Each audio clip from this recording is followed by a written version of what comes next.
पिताजी को तो पता ही नहीं है क्यों पैसे दिए क्यों नहीं दिए। मैंने नहीं, काजल को पता है पूरी कहानी को, क्यों पैसे दे रहे, कौन नौकरी लगा रहा है कौन नहीं लगा रहा है।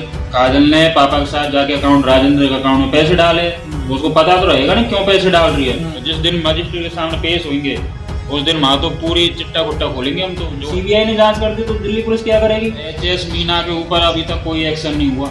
मैं क्या अभी ये सीबीआई के भरोसे भी नहीं रहूंगा, मैं दिल्ली जाऊंगा। करौली जिले के नादौती तहसील के रोसी गांव में छोटा सा घर है। दिखाओ एक बार पवन, दिखाओ एक बार। ये जो छोटा सा घर है ये किसी और का नहीं बल्कि मनीष मीना रोसी का है। अब मनीष मीना रोसी कौन है ये बताने की जरूरत नहीं है। जहां सपना मीना का रेलवे का मामला सामने आता है वहीं मनीष मीना का नाम भी सामने आता है और वहीं रोसी का नाम आपके जीवन में आता है।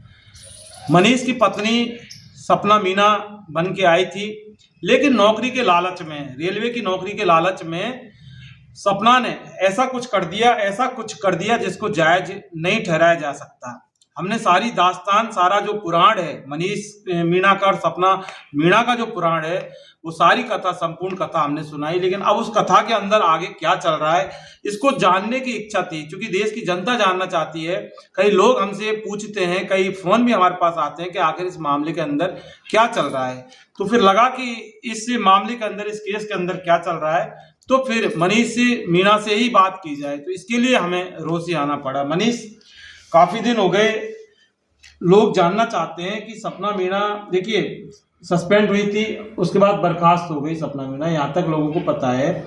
लेकिन अब जो केस है इसके अंदर चल क्या रहा है?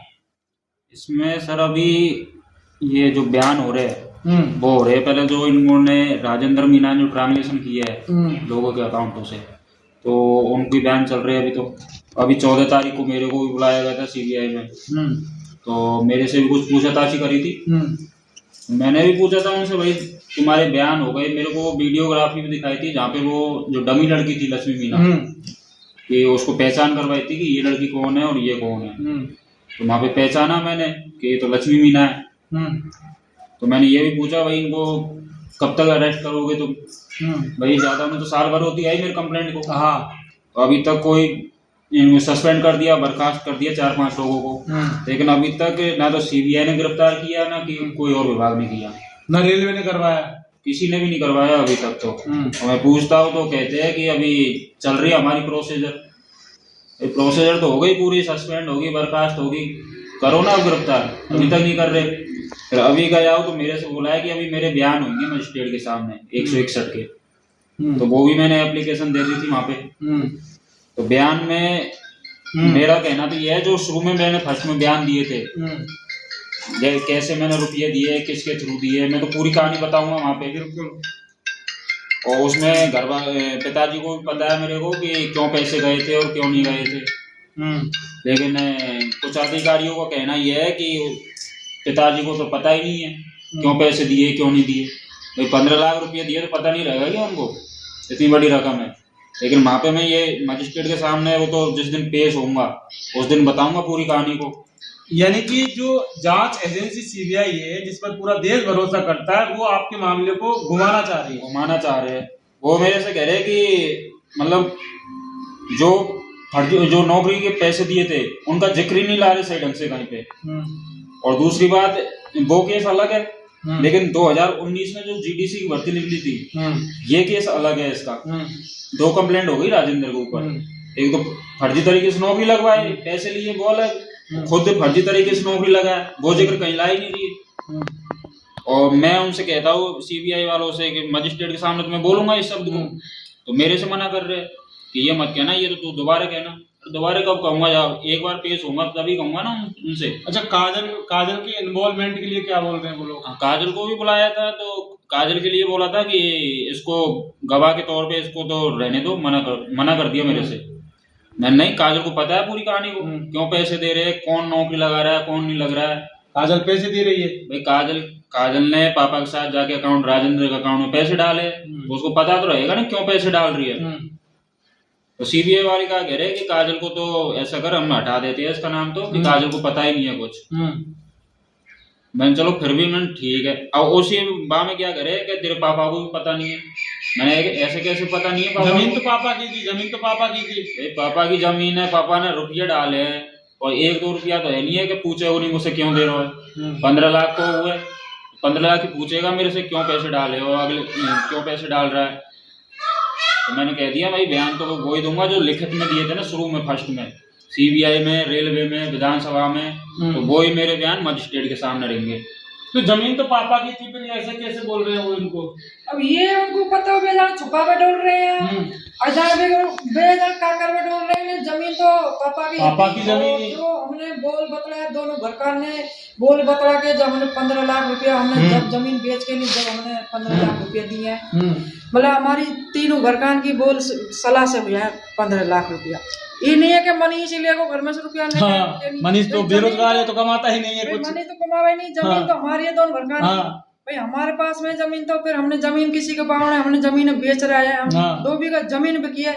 आज जचे जे पे बलन का बयान ले सको जन मैंने बेची ने, जे को बयान देवे तैयार है, पूछ में चाहे नहीं कि वो कौन ने बेची, वो आदमी गवाह दे सके नहीं। लेकिन वो गवाही तो तब देगा, वो तो एजेंसी वाले तो ये कह रहे हैं कि बोले पापा का कोई मतलब ही नहीं है। पापा की जमीन, पापा की जमीन है, और पापा ने हमने दोनों घरकार ने 15 लाख रुपया लहर दिए हैं मनीष को। हमने जब मनीष आगे बढ़ी, आपको बयान देना पड़ेगा। फिर ये बयान मैं दूंगी बाकी जज जहाँ नासिर हाई कोर्ट तक। लेकिन वो तो मना कर रहे हैं। फिर वे मना करता रहे, पर मैं बयान दोनों घर का यही देंगे, हमारी जान चले जाए दोनों घर की, बयान यही देंगे। जमीन बेच के हमने 15 लाख रुपया मनीष को दिया है। अगर ये नहीं लेंगे तो जज साहब के सामने बयान देंगे आप? बयान मैं जाऊंगी, आगे जाऊंगी जज साहब के पास। हाँ जाऊंगी, ये मेरी नई सुनवाई करेंगे तो मैं आगे जाऊंगी, हम तीनों घर का आगे जाएंगे। चलिए देखिए कितना ये माजरा, ये सारी जो चीज है ना, ये सामने आना बहुत जरूरी था, क्योंकि बहुत सारे लोग हैं वो हमसे पूछते थे कि इस केस के अंदर क्यों चल रहा है, क्या चल रहा है। क्योंकि ये मामला सिर्फ और सिर्फ सपना मीणा का नहीं था, इसके अंदर बहुत सारे मगरमच्छ तक इन्वॉल्व हैं, यानी कि छोटी मछली से लेके मगरमच्छ तक इन्वॉल्व हैं। तो ये मामला इतना हाईलाइटेड हो गया था, ये मनीष से पूरे राजस्थान की मीडिया सुर्खियों में छा गया था इस मामले को लेकर, और पूरे देश की निगाह इसलिए टिकी है कि चूंकि रेलवे जो डिपार्टमेंट है ये सेंट्रल का है, स्टेट का नहीं है। अब अगर जांच एजेंसी सीबीआई अगर इस तरह से यानी कि गुमराह करने की, सीधा सीधा माना जाए गुमराह करने की कोशिश कर रही है, गुमराह करने की कोशिश कर रही है, तो दूसरी बात फिर इनके मतलब मैंने वहां पे एंट्री देखी थी, तो ज्यादा नहीं तो मतलब हर एक 7-8 दिन में राजेंद्र की, सपना की वहां पे एंट्री हो रही है सीबीआई में। तो वहां पे मैं पूछता हूँ तो बल्कि मेरे से पूछते हैं कि तेरे को कहाँ से पता चल जाता है कि ये हमारे पास आ रहे हैं। मैंने केस किया है, इन्होंने मेरे साथ इतना बड़ा फ्रॉड किया है, तो मेरे को पता नहीं रहेगा कि ये कहाँ आ रहे कहाँ नहीं जा रहे। बल्कि मेरे से पूछ रहे हैं तुझे पता कहाँ से चल जाता है कि राजेंद्र यहाँ पे आ रहा है, क्या कर रहा है क्या नहीं कर रहा है। अरे मम्मी कह रही है कि अगर ये बयान नहीं लेंगे तो जज साहब के सामने बयान देने जाएंगे। वो तो जाएंगे, हम तीनों घर के जाएंगे मजिस्ट्रेट के सामने। तो अभी 161 की वो जो एप्लीकेशन रहती है वो दे दी, बताई वहाँ पे मजिस्ट्रेट के सामने। मैंने खुद गया था सीबीआई में, तो जिस दिन मजिस्ट्रेट के सामने पेश होंगे उस दिन वहाँ तो पूरी चिट्टा कुट्टा खोलेंगे हम, तो जो है इसमें पूरे षड्यंत्र में कोई अधिकारी हो या कोई रिश्तेदार हो, जो भी है सबका नाम लूंगा मैं। तो भाई कैसे राजेंद्र से जानकारी हुई, किसके थ्रू हुई है, सबका जिक्र होएगा। वो तो चेतराम के, दूसरी बात जो चेतराम का मैंने जिक्र किया था उसको दोबारा ड्यूटी ले लिया, ठीक है वो फर्जी नौकरी नहीं है, लेकिन लेन देन के मामले में था वो। दूसरी बात उसका अकाउंट में लिमिट से ज्यादा वो पेमेंट आ रहा है। भाई राजेंद्र से मेरा कहीं पे भी पहले शुरू में कोई कांटेक्ट नहीं था। 2023 में मेरी जानकारी हुई राजेंद्र से, और जो किसके थ्रू, या चेतराम के थ्रू, क्योंकि चेतराम और ये दोनों एक जगह नौकरी करे वहाँ पे वर्कशॉप में कोटा में। उससे पहले का मेरा कोई रिकॉर्ड नहीं है, लेकिन सीबीआई क्या चाह रही है कि मेरी पहले से जानकारी थी राजेंद्र से। हालांकि ऐसा कोई, ना तो कोई फोन रिकॉर्ड या ना कोई फोटो वोटो, ऐसा कोई रिकॉर्ड नहीं है। मेरी फोन मतलब हिस्ट्री भी चेक करोगे तो 2023 में बात हुई है राजेंद्र से। यानी कुल मिला के मनीष की जो सीबीआई वाले हैं वो जो आरोपी लोग हैं उनको कोऑपरेट कर रहे हैं और आपके जो केस को डाइवर्ट करके केस को कमजोर करने की कोशिश कर रहे हैं। बिल्कुल। और दूसरी बात, अभी मैंने एफआईआर की कॉपी मांगी तो उसकी मना कर दी, फिर भी मैंने वो निकलवा ली थी वहां से, कहीं से भी, विक्की कुमार जी से मैंने मांगी थी। एफआईआर पर तो आपका अधिकार था, देनी चाहिए थी। मैंने मांगी थी उनसे, मेरे को ये कॉपी दो उसकी, मतलब जिसके खिलाफ आपने कंप्लेंट कर रखी है, तो मना कर दिया। फिर मेरे इसके आपके बयान हो जाएंगे तब देंगे हम। फिर भी मैंने 1-2 निकलवा ली कॉपी तो, जिसमें शेर सिंह और इनका नाम भी आ रहा है, और फिर मैं पूछता हूँ भाई मेरे केस में क्या वो चल रहा है अभी तक, तो बस छोटे वैसे वो टाल देते हैं कि हाँ चल रहा है, हमारा काम चल रहा है, अभी चल तो रिया सस्पेक्ट कोई पता नहीं चल रहा भाई लक्ष्मी का क्या हो रहा है, इधर शेर सिंह का क्या हो रहा है, कोई पता ही नहीं है अभी इनका सही ढंग से, अभी एग्जैक्टली कोई जानकारी नहीं आई मेरे पास, ना मैंने कोई लेटर देखा लक्ष्मी मीना का कोई सस्पेंड हो रही है या जांच चल रही है। दूसरी बात मेरे से क्या कह रहे, हमने हमारी जांच कर दी लक्ष्मी मीना की, अब दिल्ली पुलिस जांच करेगी उसकी, तुमने ही जांच कर दी, तुम्हारी वीडियोग्राफी में सपना मीना और आशा मीना की एग्जाम देती हुई पाई गई है लक्ष्मी मीना, तो फिर दिल्ली पुलिस क्या जांच करेगी इसमें? दिल्ली पुलिस से बड़ी तो तुम बैठे हो ना, सीबीआई है ना, सीबीआई ने जांच कर दी तो दिल्ली पुलिस क्या करेगी? तुम्हारा काम है भाई, यदि मुजरिम पाई गई है तो बैठाओ फिर जेल में। अच्छा एक सवाल है मेरा कि सपना मीना से इंटेंशन थी, सपना मीना आपकी पत्नी थी, अभी भी है, खैर तलाक नहीं हुआ है, पत्नी है, लेकिन वो छोड़ दिया, वो एक अलग बात है। सपना मीना सस्पेंड हो गई, बर्खास्त हो गई, नौकरी से वो हट गई, तो इस लड़ाई को फिर खत्म माना जाए क्या, अभी और चलेगी? ये और चलेगी लंबी, अभी खत्म नहीं हो, क्योंकि मेरे 30 लाख रुपया 25-30 लाख रुपया गए मेरे, तो ऐसे कैसे खत्म हो जाएगी भाई? 15 लाख तो ये गए सपना के टेक्नीशियन के, मेरे गए जो अलग, तो ऐसे कैसे खत्म कर दूंगा मैं इतनी जल्दी इस केस को? ये थोड़ी सपना नौकरी हट गई, सपना जेल गई तो मैं पीछे हट जाऊंगा, मैं एंड तक लड़ूंगा। ये जितने भी लगाए हुए राजेंद्र के थ्रू, चेतराम के थ्रू, जितने भी पूरा ये रेलवे का जो षड्यंत्र है सबके सामने ला के रहूंगा।